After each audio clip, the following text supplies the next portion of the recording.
घड्याळ कोणाचं या व्हिडिओ नंतर आता आणखीन एक नवा व्हिडिओ मी तुमच्यासाठी घेऊन आली आहे। तो म्हणजे राष्ट्रवादी हा पक्ष आणि घड्याळ हे चिन्ह अजित पवारांचंच।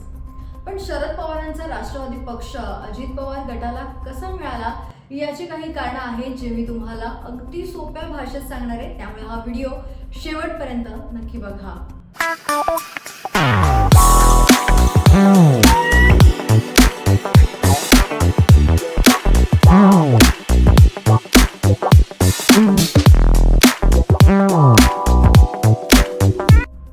राष्ट्रवादीतील फुटीनंतर पक्षाच्या चिन्हावर शरद पवार गटासह अजित पवारांच्या नेतृत्वाखाली गटानं देखील दावा सांगितला होता।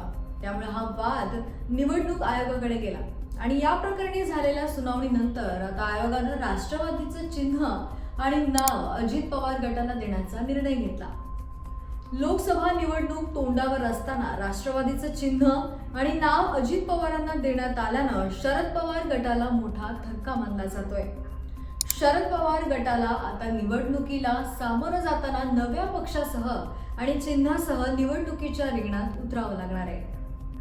पण आता प्रश्न येतो तो म्हणजे राष्ट्रवादी पक्ष आणि चिन्ह अजित पवार गटालाच का मिळालं, त्याची नेमकी कारणं काय आहेत ते आता जाणून घेऊया।